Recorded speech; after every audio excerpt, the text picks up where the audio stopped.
ত্রিপুরার শিক্ষক পদে চাকরি প্রত্যাশী ভাই বোনদের জন্য টিআরবিটি অর্থাৎ টিচার রিক্রুটমেন্ট বোর্ড ত্রিপুরা থেকে নতুন একটি নোটিফিকেশন জারি করেছে। সেই নোটিফিকেশনে কী বলা আছে বিস্তারিত আমরা দেখে নেব। প্রথমত 45,000 প্লাস ক্যান্ডিডেট টেট 2 পরীক্ষা দিয়েছিল, যেখানে মাত্র 1500 কাছাকাছি ক্যান্ডিডেট পাস করেছে, 1488 জন, কিন্তু ভ্যাকেন্সি 1000 প্লাস রাখা হয়েছে। সেখানে টেট 2 ক্যান্ডিডেট যারা সবাই পাস করেছে সবাই চাকরি পাবে না। টিআরবিটি চেয়ারম্যানের যে বক্তব্য, টিআরবিটি চেয়ারম্যানের কাছে ত্রিপুরা যে এডুকেশন ডিপার্টমেন্ট থেকে যতগুলা সিট শিক্ষক নিয়োগের জন্য এসেছে, যতগুলো ভ্যাকেন্সি এসেছে, টিআরবিটির চেয়ারম্যান অতটুক ভ্যাকেন্সি ফিল আপ করবে। নতুন কোনো ভ্যাকেন্সি টিআরবিটির চেয়ারম্যান চাইলেও ফিল আপ করতে পারবে না। সেটা পুরোই শিক্ষা দপ্তরের দায়িত্ব। টিআরবিটির দায়িত্ব শুধুমাত্র টেট পরীক্ষা নেওয়া, টেট পরীক্ষা অর্গানাইজ করা।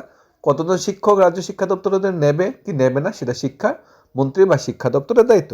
প্রথমত টিচার রিক্রুটমেন্ট বোর্ড থেকে আজকে একটা নোটিফিকেশন জারি করা হয়েছে।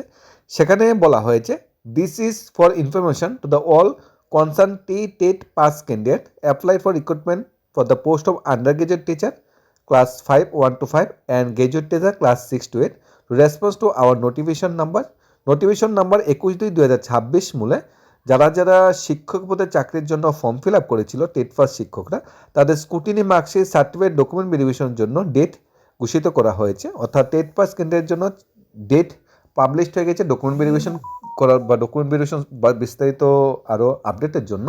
এখানে বলে রাখা ভালো, ডকুমেন্ট ভেরিফিকেশনের পাশাপাশি টেট 2026 নোটিফিকেশন কিন্তু খুব শীঘ্রই আসছে, কারণ একটার সাথে একটা কিন্তু অঙ্গাঅঙ্গিভাবে জড়িত। এখানে আন্ডার গ্রাজুয়েট টিচারের যে ডেট রাখা হয়েছে ডকুমেন্ট ভেরিফিকেশনের 7/3/2026 অল ক্যাটাগরি ক্যান্ডিডেট, যেহেতু আন্ডার গ্রাজুয়েট টিচারের পোস্টের থেকে শিক্ষক পাস ক্যান্ডিডেটের সংখ্যা কম, তাই সবাইকে একদিনই ডকুমেন্ট ভেরিফিকেশন করে নেওয়া হবে। গ্র্যাজুয়েট টিচার 9 তারিখ হবে, যারা 95 থেকে 121-এর মধ্যে যারা পেয়েছে তাদের 9 তারিখ, all category SC ST UR all category. আর 10 তারিখ হবে যারা 90 to 94-এর মাধ্যমে যারা পেয়েছে তাদের 10 তারিখ ইন্টারভিউ হবে, ডকুমেন্ট ভেরিফিকেশন হবে বা স্কুটিনি হবে ডকুমেন্টগুলো। 11টা থেকে 2টা টাইম দেওয়া হয়েছে। গ্র্যাজুয়েট টিচার যারা SC STর মধ্যে যারা 83 থেকে 89-এর মধ্যে যারা পেয়েছে তাদেরও কিন্তু 11 তারিখ ডকুমেন্ট ভেরিফিকেশন হবে। আর 12 তারিখ কাদের হবে, 12 তারিখ হবে all candidate in the persons order of the honourable court by WPC number 603/2025 সকাল 11টা। 12 তারিখের ডেটটা অনেকের কুইরি বা ডাউট থেকে 12 তারিখের ডেটটা কাদের জন্য, অনেকেই আছে যারা মানে ডিএলএড করেছে, মানে যে ডিএলএড যে 18 মাসের কোর্স এনসিটি যে কোর্সটা স্ট্রাকচার তৈরি করে দিয়েছিল NIOS এর মাধ্যমে, সেই কোর্সে যারা ডিএলএড ক্যান্ডিডেটটা পাস করেছিল তাদের টেট বা টিআরবিটি ডকুমেন্ট ভেরিফিকেশনে বাদ করে দিয়েছিল, তাদের টেটের সার্টিফিকেট প্রদান করেনি। পদে হাইকোর্টের রায় অনুযায়ী যে NIOS থেকে ডিএলএড যেটা সেটা বেলেট, তাদেরও টেটের সার্টিফিকেট দিতে হবে। তারপর টিআরবিটি বাধ্য হয়ে হাইকোর্টের রায় মেনে WPC 603/2025 যে কেসের অনুসারে তাদের ডকুমেন্ট ভেরিফিকেশনের জন্য বা স্কুটিনির জন্য 12 তারিখ ডেকেছে। তাহলে 7 তারিখ থেকে ডকুমেন্ট ভেরিফিকেশন বা স্কুটিনি শুরু হবে, 12 তারিখ পর্যন্ত স্কুটিনি চলবে। এখন কী কী নিয়ে যেতে হবে সেটাও আমরা এক নজর দেখে নিই। অ্যাকনোলেজমেন্ট পেজ নিয়ে যেতে হবে, অনলাইন অ্যাপ্লিকেশন করার সময় যে অ্যাকনোলেজমেন্টটা ছিল গ্র্যাজুয়েট আন্ডার টিচার সেটা নিয়ে যেতে হবে।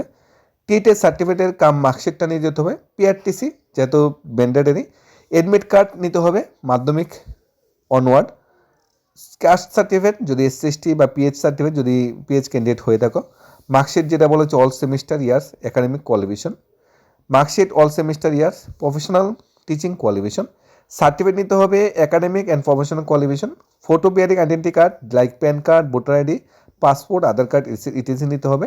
নো অবজেকশন সার্টিফিকেট নিতে হবে for concern for in service candidate, যদি কেউ সার্ভিস ক্যান্ডিডেট হয়ে থাকে, চাকরিগত যদি কর্মচারী কেউ হয়ে থাকে তাহলে তাদের নো অবজেকশন সার্টিফিকেট নিতে হবে।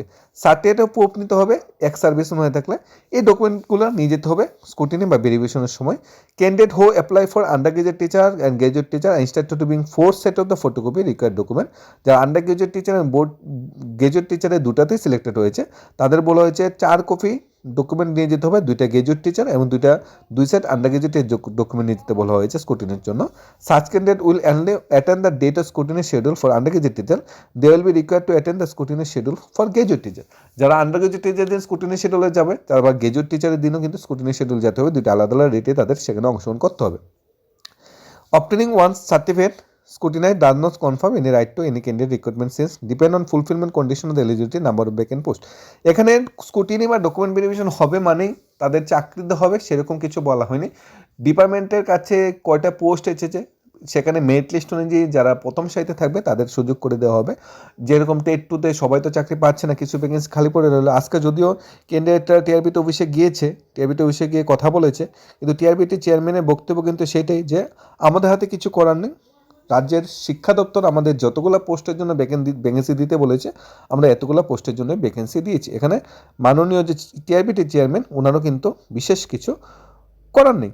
এখানে স্কুটিনির মধ্যে যদি কেউ যেতে না পারে বা ডকুমেন্টে যদি কোনো প্রবলেম থাকে তাহলে কিন্তু সেই সার্টিফিকেটটাও কিন্তু ইনভ্যালিড করা হবে এবং তাদের কিন্তু চাকরির যোগ্যতা থেকে ছাঁটাই করা হবে।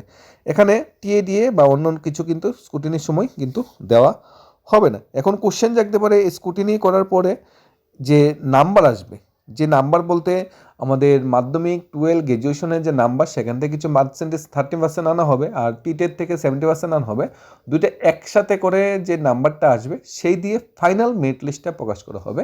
এরপরে আনতে SC ST ওমেন রিজার্ভেশন মোতাবেক 1488 জন ক্যান্ডিডেট টেট 2-র মধ্যে 1000+ যে ভ্যাকেন্ট পোস্ট বেরিয়েছে সেগুলোকে চাকরি দিতে হবে। বাকি 400-র উপরে বা 500-র মতো পোস্ট খালি পড়ে থাকবে। ইভেন অনেকগুলো পোস্ট আছে যারা পিজিটি বা জিটি শিক্ষকের পদে পেয়ে যাবে, সেই পোস্টগুলো খালি পড়ে থাকবে। এবং অনেকগুলো পোস্ট আছে যেটি সংরক্ষিত SC ST ক্যাটাগরি বা ওমেন ক্যাটাগরির জন্য সংরক্ষিত, ওই পোস্টগুলোতে কিন্তু ইউআর ক্যান্ডিডেটটা যেতে পারবে না, সেখানেও কিন্তু কিছু পোস্ট খালি পড়ে থাকবে। অর্থাৎ 1000টা পোস্ট কিন্তু ম্যাক্সিমাম 988 থেকে 900 ফিল হবে, সেখানে 100 খালি পড়ে থাকবে। কিন্তু ম্যাক্সিমাম যদি সবাইকে একসাথে নিয়োগ করা যেত তাহলে জিনিসটা একটু সুন্দর হতো।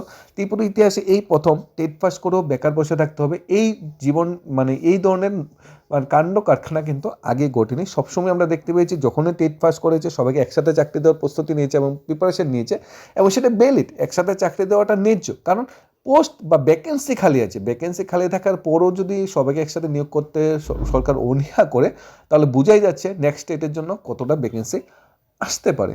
ধন্যবাদ।